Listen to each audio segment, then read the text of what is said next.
Hey guys, it's Andrew Henderson here in my home in Kuala Lumpur.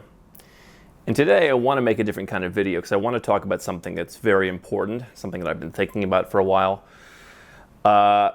Something that honestly is very different from what we've talked about for all of these years. I've been paying a lot of attention during this coronavirus situation. I've been having people send me reports from politics in the United States and all over the world. There's an election right now in the United States, and I'm hearing what's being said by the people of the world in these difficult times. It's harder and harder for folks to get ahead these days. It's harder and harder for people to have a good job security. It's harder for people to get good health care. And I'm just looking at this and I'm saying to myself, there has to be a better way. And I read news articles and I read reports about people who are saying, we have a job, but if we don't feel comfortable coming in, we shouldn't have to come in. I'm hearing stories from the political media in the United States. People saying that they want to go to college and they want to learn, and they don't want to pay for it. It should be provided to them. The people want to be provided health care, even for elective procedures. And I'm sitting here to myself and I'm thinking, been reflecting after all these years. We've been moving so quickly. I haven't really had time to reflect. And I'm thinking to myself, if someone's not satisfied with the way they look, why should they not be able to have a cosmetic procedure? Why should they have to suffer being unhappy just because they don't have the money? Why should people who have jobs, if they don't want to go to work, I just feel there has to be a better way. And as I'm reading more and more what's happening in the world right now, I've really started to sympathize over the last couple months with the plight of people who are oppressed. And so I want to talk about a different direction. This is all new for me. This is a whole another thing. This is you can see it's totally off the cuff. I haven't prepared any notes. I'm just speaking from the heart. And so today I want to announce an entirely new direction for what it is that we do here. I would say for our company, but I think that is something that will change. Starting today, we have a new name, a new brand, a new direction, a new mission. It's no longer Nomad Capitalist, but starting today, it will be Nomad Communist. What we're going to be doing is helping 1 and 2 and 3-figure laborers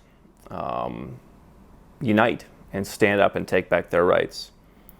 I know a lot of you have been interested in moving to other countries and getting second passports. We're going to focus almost exclusively going forward on helping people move to Cuba, to Laos, to North Korea, to Transnistria, and to China.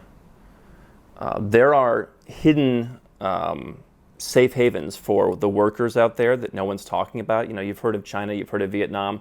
Nobody's talking about Laos. Nobody's talking about Transnistria. These are places that I think will offer a lot of potential. And I don't want to help the folks. I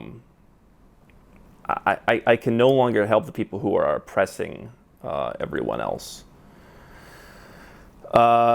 Because I look and I see if I don't know why, if you have a job, you should feel compelled to go into work. If you just want to have a job and just be on the payroll at Amazon or at Whole Foods or at Instacart or whatever, and you just want to, hang out at home and not why not? If you want to, have the flu for the next 10 years and you don't want to go into work, of course your company should pay you because they've been taking advantage of you. And so for far too long, people in doing what I've done have only focused on the wealthy. Today is the day when we start helping the workers, the laborers, the people who are downtrodden, the people who've been taken advantage of. I already have this USSR passport. Obviously, it's just a start. There's some good quotes in here, by the way, as in the U.S. passport, the passport of the oppressors that I've walked away from. There's some good quotes in here. Soviet power plus electricity equals communism. If you repeat something often enough, it becomes the truth. That's from Lenin. This is from Stalin. What we're doing is a matter of integrity and pride. And so I'm going to be assessing where I'm going to be. I'm going to be assessing my homes and how to deal with that in my own belief of being against private property now. I'm going to have to continue to evaluate that and what I do. I probably have to get some new shirts, new watch. But I can tell you, after hanging out with Russians and Ukrainians and Serbians and people from China over the last dozen or so years that I've been doing this stuff and having a lot of friends from those places,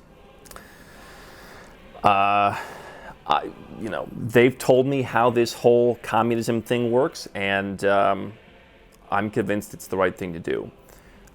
So you're going to see a transition in the coming days and weeks and months from Nomad Capitalist to Nomad Communist. It's not going to be all in one fell swoop, because we didn't create this. We did not build this capitalist oppression overnight. We built it over the course of the last 7 years, and me traveling all around the world. A lot of things are going to change. There's things I haven't even considered yet. Not only shirts and not only homes, but also how am I going to get around? Air travel probably needs to go. It needs to be replaced by train and other methods that are friendlier to the workers, and that where people treat their workers right. But that's where we're going. That is the future. It's a bold new day.